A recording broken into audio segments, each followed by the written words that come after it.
انسان دریا ہے اور اس کے اعمال نہریں ہیں۔ جوانو، اگر تم صاف رہو گے تو تمہاری نہریں بھی صاف رہیں گی۔ جب دریا ہی سرے سے گندا ہو گیا، دریا ہی سرے سے میلا ہو گیا تو نہریں پاک کیسے ہو سکتی ہیں؟ جب تم ہی سرے سے گندے ہو گئے، ناپاک ہو گئے، تو تمہارے اعمال اچھے کیسے ہو سکتے ہیں؟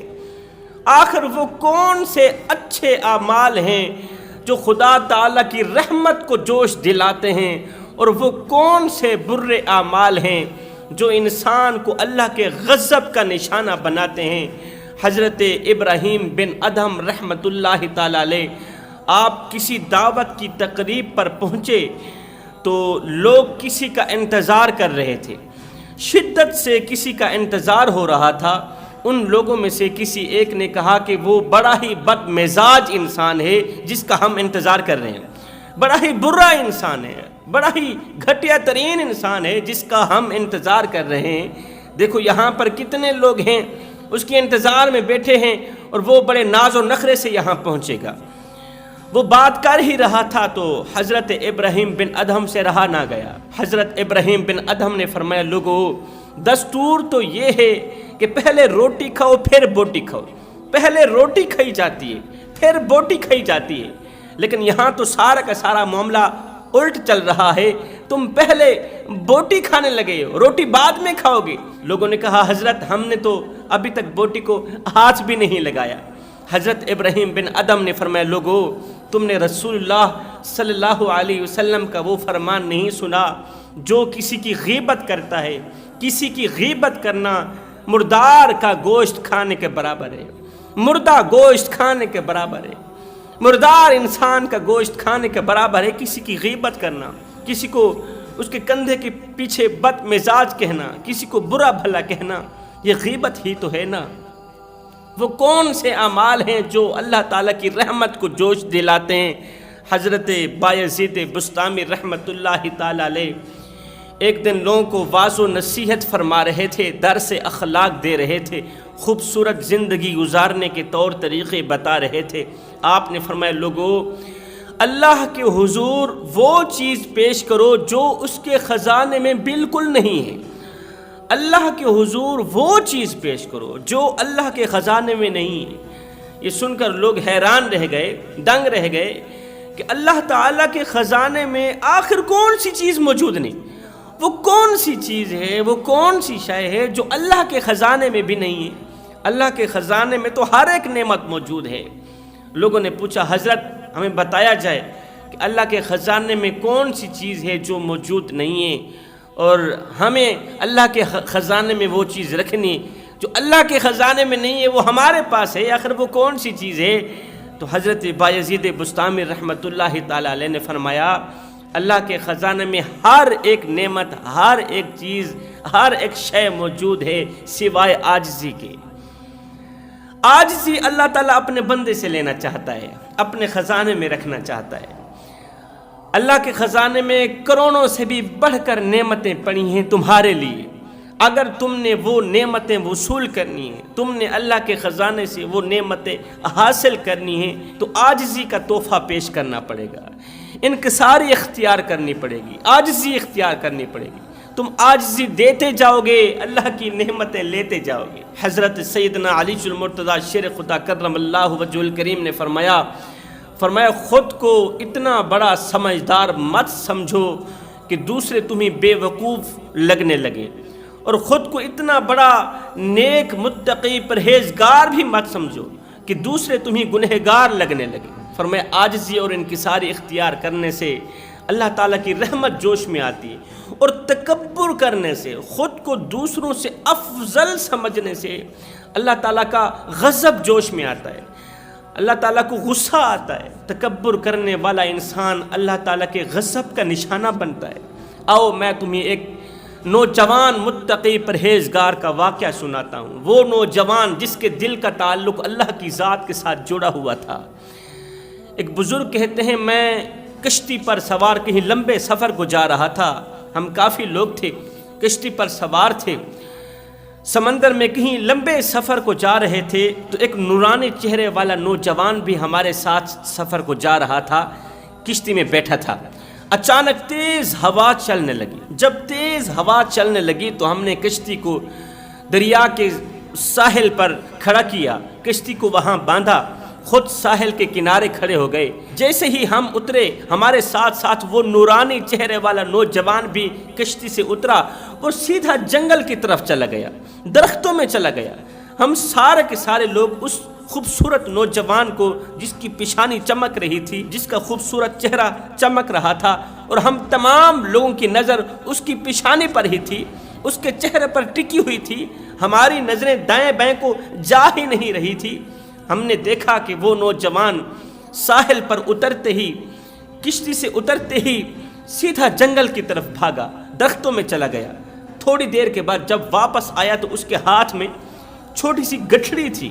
اس نے آتے ہی ہم سب لوگوں کو مخاطب ہو کر کہا، میرے بھائیوں، دوستو، میرے عزیزوں، بات اصل میں یہ ہے کہ تھوڑی دیر بعد میں مرنے والا ہوں۔ ہم سن کر چونک گئے کہ یہ کیا کہہ رہا ہے نورانی چہرے والا نوجوان۔ کہنے لگا، میں تھوڑی دیر بعد مرنے والا ہوں، میرے مرنے کے بعد یہ گٹھڑی کھول لینا، اس کے اندر سے جو ساز و سامان نکلے گا میرے اوپر استعمال کرنا، میرا جنازہ پڑھنا، میری تدفین کر دینا، اور میرے بدن سے اتارے گئے یہ کپڑے جب تم شہر صبور میں پہنچو گے تو وہاں ایک شخص ان کپڑوں کا شدت سے انتظار کر رہا ہوگا، وہ تمہیں سلام کہے گا، سلام کے بعد کہے گا، لاؤ میری امانت میرے حوالے کر دو، تو یہ میرے بدن سے اتارے گئے کپڑے اس بندے کے حوالے کر دینا، خدا را مجھ پر احسان کرنا، میرا جنازہ پڑھنا، میری تدفین کر دینا۔ بزرگ کہتا ہے ہم پریشان ہو گئے کہ آخر یہ نوجوان کیا کہہ رہا ہے۔ خیر، عصر کی نماز کا وقت ہوا، ہم نماز پڑھنے لگے۔ نماز پڑھنے کے بعد جب ہم نے سلام پھیرا، نماز سے فارغ ہوئے تو کیا دیکھتے ہیں کہ وہ نوجوان مر گیا ہے۔ اس نورانی چہرے والے نوجوان کا انتقال ہو چکا ہے، اس دنیا فانی سے رخصت ہو چکا ہے وہ۔ اللہ، یہ کیا ہو گیا؟ اسے کیسے پتا چلا کہ میں مرنے والا ہوں؟ اور جب جنگل کی طرف جا رہا تھا تو اس کا ہاتھ خالی تھا، جب واپسی آیا اس کے ہاتھ میں گٹھڑی تھی۔ وہ گٹھڑی آخر کس نے دی؟ موت کے بارے میں اسے کس نے بتایا؟ خیر، جب ہم نے وہ گٹھڑی کھولی تو گٹھڑی کے اندر ایک تو کفن نکلا، سفید کپڑا نکلا، دوسرا خوشبو نکلی۔ ہم نے اسے غسل دیا، کفن دیا، خوشبو لگائی، اس کا جنازہ پڑھایا، اس کی تدفین کر دی۔ تدفین کرنے کے بعد ہم اپنی منزل کو رواں ہوئے، پھر سے سفر شروع کیا۔ جب ہم شہر صبور میں پہنچے، شہر صبور پر قدم رکھنے ہی والے تھے کہ ایک سفید داڑھی والا بزرگ ہمارے سامنے آیا، ہمیں کہنے لگا، السلام علیکم۔ ہم نے سلام کا جواب دیا، ساتھ ہی میں اس نے کہا کہ لاؤ میری امانت دو، امانت میرے حوالے کرو۔ ہم نے کہا، بزرگوں، آپ کی امانت ہمارے ہاتھ میں ہے، آپ کی امانت ہمارے پاس موجود ہے، لیکن تھوڑی دیر کے لیے آپ مہربانی کریں، شفقت فرمائیں ہم پر، تھوڑی دیر کے لیے مسجد میں آئیں، ہم کچھ پوچھنا چاہتے ہیں۔ اس بزرگ نے ہم پر مہربانی کی، شفقت فرمائی، ہمارے ساتھ مسجد میں چلا گیا۔ جب ہم مسجد کی دہلیز پر بیٹھے تو ہم نے کہا، بزرگوں، خدا کے لیے جس کے گھر میں بیٹھے ہیں، سچ سچ بتانا، حقیقت بتانا کہ وہ نوجوان کون تھا، وہ نوجوان کون تھا۔ اور جب جنگل کی طرف گیا تھا ہم نے دیکھا اس کے ہاتھ خالی تھے، جب واپسی آیا اس کے ہاتھ میں گٹھڑی موجود تھی، کفن موجود تھا، خوشبو موجود تھی۔ اور اسے کیسے پتہ چلا کہ آج کی شام میں مرنے والا ہوں، اس دنیا فانی سے رخصت ہونے والا ہوں؟ تو اس بزرگ نے کہا، میرے بھائیو، وہ جو نوجوان تھا نا، وہ 40 ابدالوں کا سردار تھا۔ سبحان اللہ، 40 ابدالوں میں سے ایک تھا اور ان 40 ابدالوں کا سردار تھا۔ اتنے بڑے مقام و مرتبے والا وہ نوجوان تھا۔ وہ جب جنگل کی طرف گیا، درختوں میں گیا، درختوں میں جنگل کے اندر اس کی حضرت خضر علیہ السلام سے ملاقات ہوئی۔ خضر علیہ السلام نے ہی اسے وہ گٹھڑی دی تھی، اور وہ جو خوشبو تھی وہ جنتی خوشبو تھی۔ جو تم نے اس مردہ نوجوان کے کفن پر خوشبو لگائی تھی نا، اس کی داڑھی پر جو خوشبو لگائی تھی نا، وہ تو جنتی خوشبو تھی۔ اور کفن بھی حضرت خضر علیہ السلام نے ہی دیا تھا، اور ساتھ میں موت کا بھی حضرت خضر علیہ السلام نے ہی بتایا تھا کہ تو آج کی شام مرنے والا ہے۔ 40 ابدالوں کا سردار نوجوان تھا، 25 سال کی عمر، 22 سال کی عمر تھی۔ اللہ اکبر! ایک شخص 60 سال مسلسل دن رات اللہ کی عبادت کرتا رہا، وہ مقام 60 سال کے بزرگ کو نہ ملا جو مقام 25 سالہ نوجوان کو ملا۔ ایک نوجوان جب توبہ کرتا ہے تو اللہ تعالیٰ شرق سے لے کر غرب تک کے تمام قبرستانوں میں گنہگاروں پر عذاب ہلکا کر دیتا ہے، گنہگاروں کی قبروں میں عذاب ہلکا فرما دیتا ہے۔ اللہ تعالیٰ اتنا تو خوش ہوتا ہے نا، اس لیے تو رسول کریم صلی اللہ علیہ وسلم نے فرمایا، اے میری امت کے نوجوانوں، راتوں کی تنہائیوں میں اٹھ اٹھ کے قرآن پڑھا کرو، اور قرآن پڑھتے وقت رویا کرو، گڑ گڑا کر رویا کرو، اتھرو بہا بہا کے رویا کرو۔ اگر رونا نہ بھی آئے تو رونے کی کوشش کر لیا کرو۔ حضرت داتا علی حجویری سے پوچھا گیا، حضرت اگر رونے کی کوشش کریں پھر بھی رونا نہ آئے تو کیا کریں؟ آپ نے فرمایا، پھر اپنے مقدر پہ رویا کرو، پھر اپنے مقدر پہ رویا کرو، پھر اپنے نصیب پہ رویا کرو۔ اتنے سنگ دل، پتھر دل بن چکے ہو کہ تمہاری آنکھیں آنسو بہانا چھوڑ گئیں۔ نبی نے فرمایا، صحابہ میری طرف دیکھو، میری طرف دیکھو، میں اللہ کا حبیب ہوں۔ صحابہ میں اللہ کا حبیب ہوں، اور سنو، جو نوجوان جوانی میں توبہ کرتا ہے نا، وہ بھی اللہ کا حبیب بن جاتا ہے۔ اور سنو جوانوں، توبہ کی توفیق ملنا بھی اللہ کی نعمتوں میں سے ایک نعمت ہے، ورنہ جن سے یہ توفیق چھین لی جاتی ہے نا، پھر نہ وہ دنیا کے رہتے ہیں اور نہ ہی وہ آخرت کے رہتے ہیں۔ آپ لوگوں نے حضرت بایزید بسطامی کا وہ والا واقعہ تو سنا ہوگا کہ بسطام کے شہر میں ایک طوائف نے ڈیرا ڈال دیا۔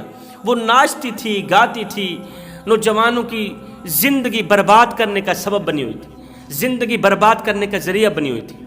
لوگ آئے حضرت بایزید بسطامی کے پاس، حضرت آپ اللہ کے ولی ہیں، جوانوں کی زندگی میں انقلاب لانے کا ذریعہ بننے والے، جوانوں کی زندگی بدلنے والے، جوانوں کو دین کے راستے پر لانے والے، جوانوں کا رخ صراط مستقیم کی طرف کرنے والے حضرت بایزید بسطامی کے شہر میں ایک طوائف نے ڈیرا ڈال دیا، اور آپ خاموش بیٹھے ہیں۔ وہ ناچتی ہے، گاتی ہے، آپ کے نوجوانوں کی زندگی برباد کر رہی ہے، دین سے دور کر رہی ہے، اللہ کے غضب کے قریب کر رہی ہے، اللہ کے غصے کے قریب کر رہی ہے۔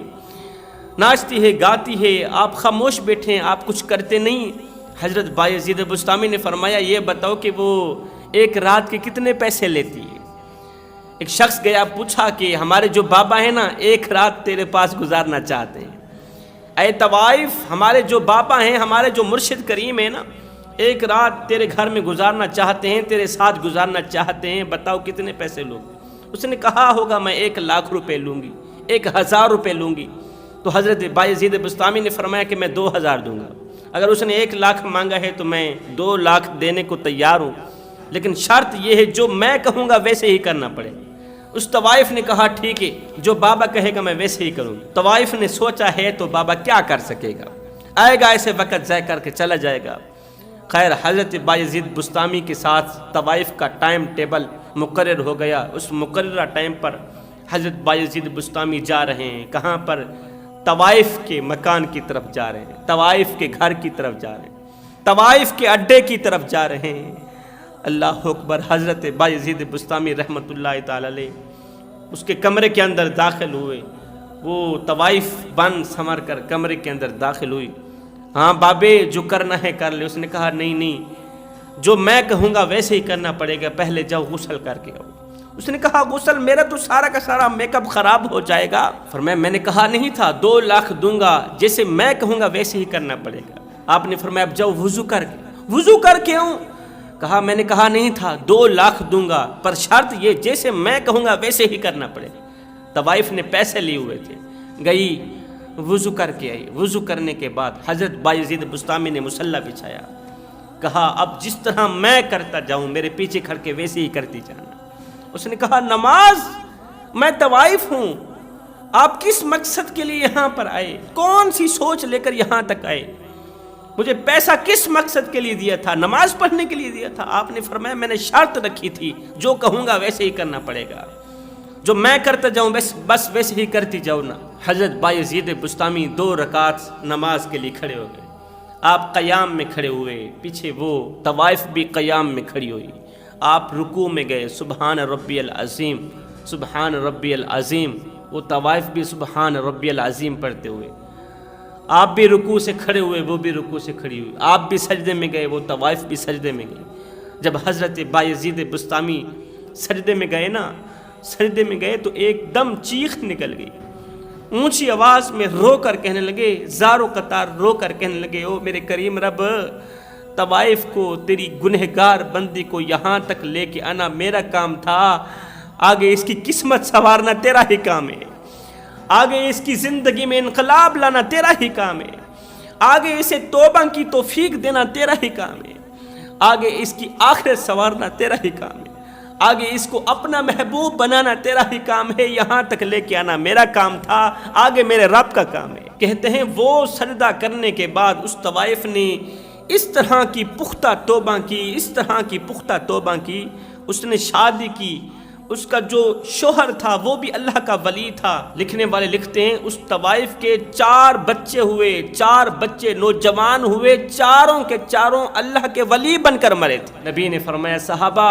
میری طرف دیکھو، میری طرف دیکھو، میں اللہ کا حبیب ہوں، صحابہ میں اللہ کا حبیب ہوں، اور سنو جو نوجوان جوانی میں توبہ کرتا ہے نا وہ بھی اللہ کا حبیب بن جاتا ہے، وہ بھی اللہ کا حبیب ہی تھا جو 40 ابدالوں کا سردار تھا۔